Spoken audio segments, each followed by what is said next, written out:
Does it feel like you're posting more but selling less? The question is, how do you get prospective clients to become instant buyers? See, your content isn't broken. It's missing a critical element. It's missing a villain. It's the story void created when you forgot to name the enemy your audience already despises. Here's a secret. Content without a villain is like a superhero movie with no bad guy. Just a cape flapping in the wind.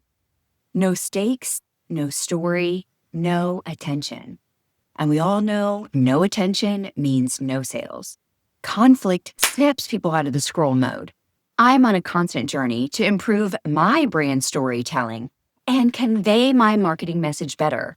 So I spent days researching some of the most viral business marketing campaigns that caused the biggest spike in sales. And what I realized, all of them follow the Villian marketing framework. And in this video, I'll be spilling all the villainous secrets so that you too can have more profits in your business. I'll break down the 5 key steps for changing your marketing efforts into helping your bank account, not just the algorithm. And this is the advice most marketing gurus don't want you to know. So you're in the right place to get a leg up on your business and grow your sales.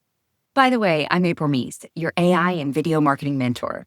With over 20 years in marketing, I grew 2 multi-six-figure businesses as a solo entrepreneur using video marketing.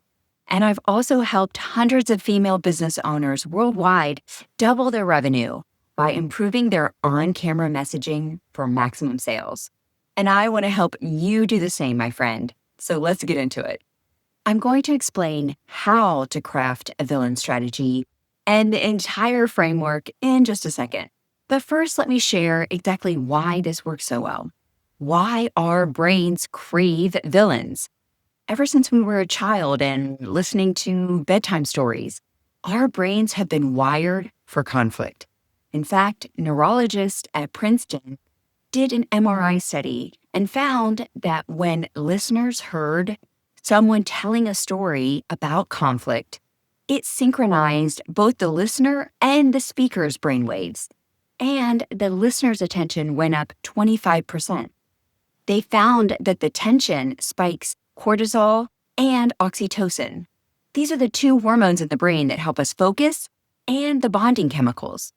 We've all been there with a slowdown on the highway because people are looking on the other side just to see a car accident or a car crash.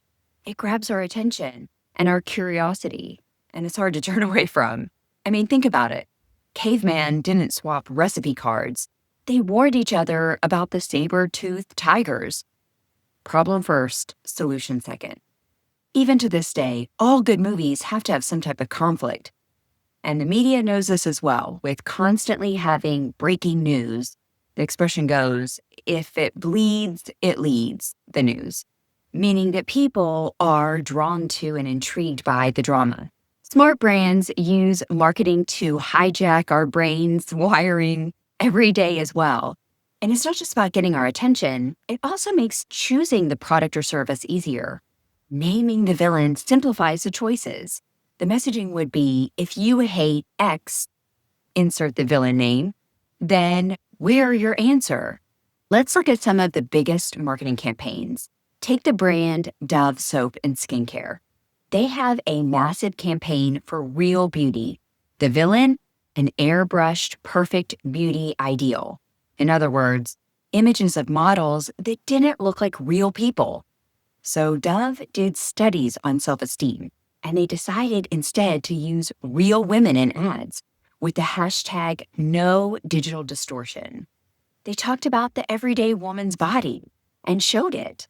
And then they talked about the enemy, the villain, these toxic, unrealistic, photoshopped images, and how these images actually made women feel worse. Within the first launch cycle, Dove's brand affinity rose 21%, and the product sales climbed 11%. Long-term, global sales grew from $2.5 billion to $4 billion, and a total increase of 60%. That's a villain I can get behind. And it's not manipulation, it's meaningful messaging. At first, you might think, what does a soap company have to do with self-esteem and body image? The thing is that most women knew these beauty standards were unrealistic. These perfect images made them feel like they weren't good enough, and they were overall harmful to the way they felt about themselves. But when Dove publicly named the villain, they said the thing out loud, and they took a stand against it. And people associated feeling good in their own skin and with their natural bodies to Dove soap and that skincare brand, which is so powerful. The take-home point is the villain shows your viewer what needs to change. It gives them a reason to care, and it positions you as a guide. Okay, I'm all for promoting self-esteem. It's fantastic. And now you know why a villain is important. But how do you find a bad guy that feels natural and ethical? Let's dive into the 5 steps of the villain marketing framework. Step 1 is identify. We need to figure out who the true enemy is. Hint, it's rarely a person. It's a belief, a behavior, or a broken system. It's something that is keeping your client from reaching their results. Let's look at the software company called Slack.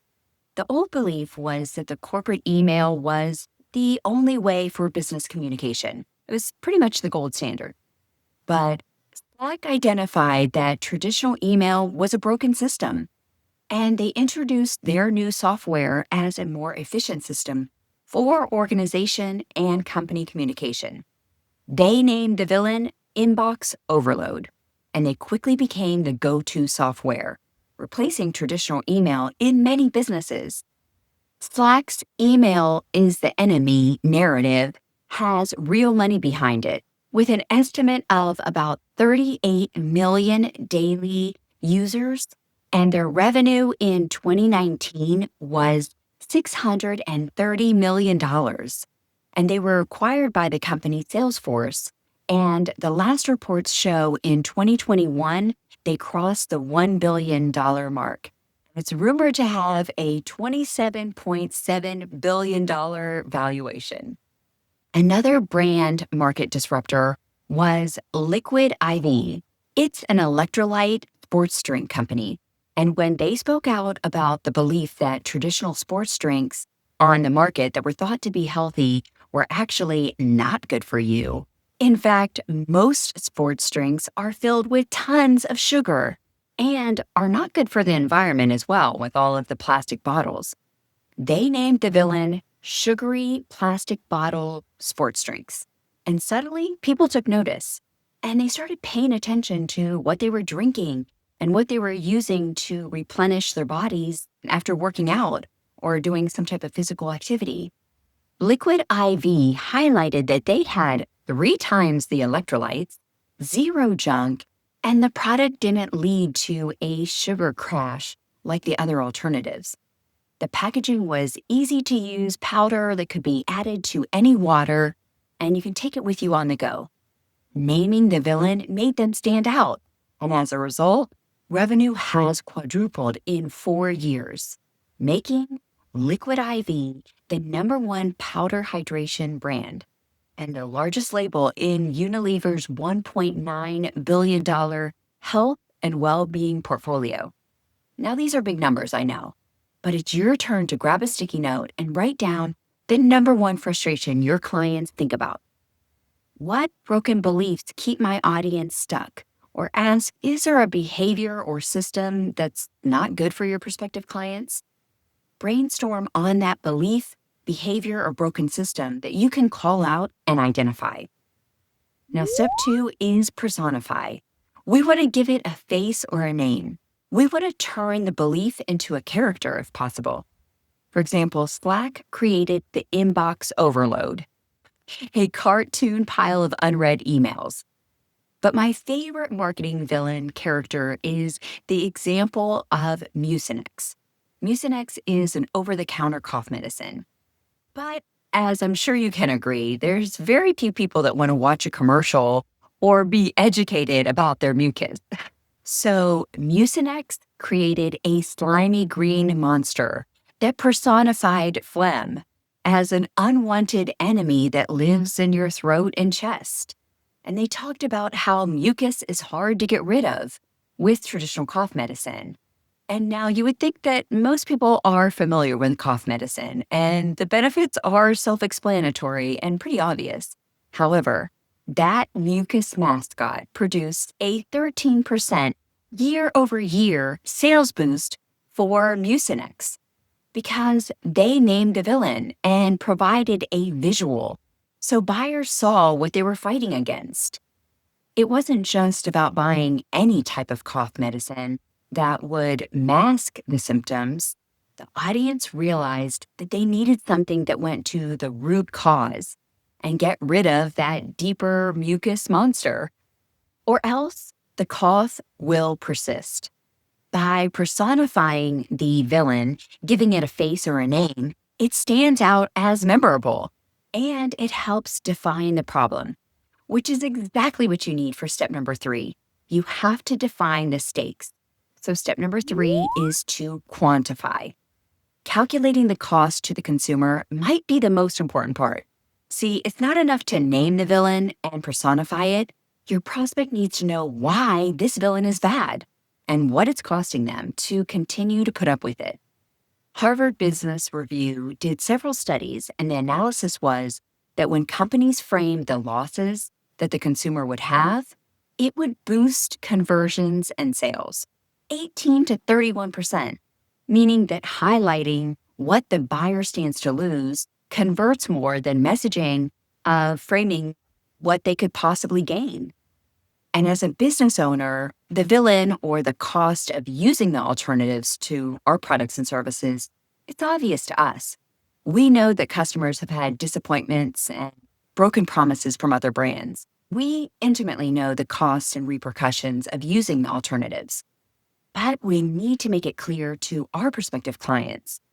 Let's look at some examples to get a better perspective. I mentioned Slack earlier with their villain inbox overload, but they quantified the villain by saying Captain CC All steals 5 hours a week of work time, which is the equivalent to $39,000 a year lost. Ouch, that's a huge loss. They also advertised that companies advertised having a 338% return on investment. Those numbers made people take notice. And that's a great business-to-business example. But what about B2C, business to customer? Let's look at that.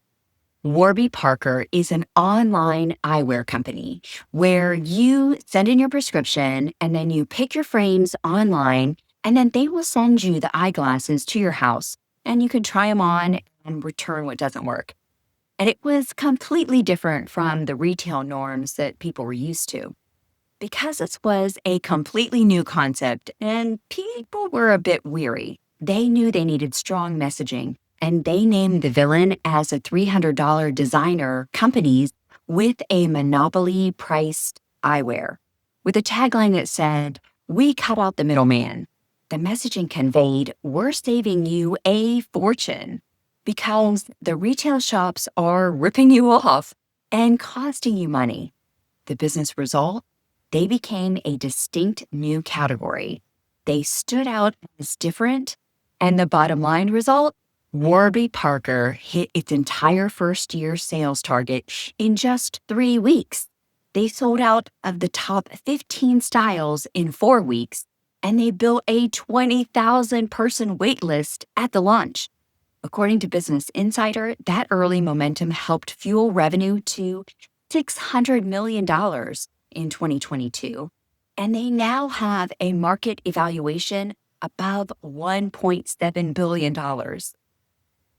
Now, these are huge numbers, I realize, but the take-home point for you is to brainstorm the negative effects of your villain. What are the results of this secret enemy? What are the alternatives to your brand solution costing them? And attach a measurable pain. They're losing time. Maybe they lost money. Maybe it's affecting their health, or they're losing their confidence. The list can go on and on. Once you've defined the risks and the cost to the customer and prospective clients, We need to get the word out in a powerful way. We need to get attention, and we need to do that with step number 4. So step number 4 is rallying. This is where we want an us versus them type of messaging, or us versus it type of course. This is where we let the audience of prospective clients know we're on their side. We're fighting for them and with them. We bond together. The best news is studies show that this brand tribalism creates a strong sense of community, and it raises repurchases. In fact, it raises it by 28%. Let's look at Planet Fitness. The villain is other hardcore gyms. And the way they describe it is the villain is the loud, muscle-bound gyms with the judgmental stares and the intimidating, heavy iron culture that keeps first-time and casual exercisers out of those traditional gyms. The brand dramatizes it with this goofy bodybuilder character in these TV spots, and they use the trademark line, no gymitation, like gym intimidation. They call it a judgment-free zone. And by turning the overwhelm and the gym intimidation that most casual exercisers were feeling, they turned that into the enemy. And Planet Fitness paints itself as the welcoming, low-cost hero. The idea is that the villain is costing you your self-esteem, your pride, and you feel uncomfortable. Therefore, you're not reaching your fitness goals. So it's costing your health, ultimately. Their rally cry is, we get you. We too despise that typical intimidating gym culture. We also hate when the muscle heads drop their weights on the ground. We also dislike the judgmental eyes looking at us as we strive for better health and self-improvement. And we created a better atmosphere, a better solution. We exist because you exist. It's a we versus them mentality. Even though they too are a gym membership company, they communicate how they're different, and therefore they're on your side. The result?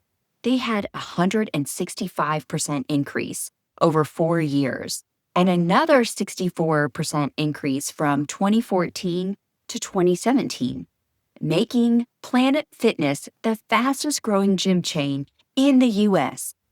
17 million raving fans. In total, it was a 330% climb in 7 years. That is incredible growth.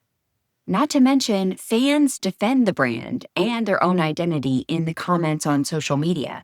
And this generates free reach, and they get more brand exposure, and overall, it lowers their lead acquisition cost to increase their profits and bottom line even more. The marketing message and rally cry was positioned as something we conquer together, turning members into a community that defends the brand in the comment section on social media. Let's look at another example, the iconic brand Apple. Their original villain from 2006 to 2009 was against the slow, virus-ridden PC. Their slogan was simple, get a Mac. Then they were against the boring, non-creative innovation and doing things differently. But in 2024, they changed their villain to privacy invasion. Their marketing campaigns talked about privacy on iPhones, and it generated 47 million organic views in 72 hours. By demonizing how other brands are stealing our data and personal information, their messaging language pivot was, we've had enough of companies invading privacy, and we're standing up for you. We're even standing up to the government. That's a pretty strong rally cry. Now, that might seem extreme for your small business, and you might not be standing up to the government, which is understandable, but take a moment to think about where you can incorporate this kind of messaging. Using this inclusive language like, we're sick of ... fill in the blank, or we've had enough of XYZ. Using the language of us against them. When I think of my own brand And my marketing villain in the past has been the constant content hamster wheel. I've always been against what the gurus say that the belief is more post equals more sales. And instead, I believe in having a meaningful brand story that's strategic for sales. I've talked about how the enemy is this commodity content and the belief that you just need to grind out generic content because you were told to post something daily.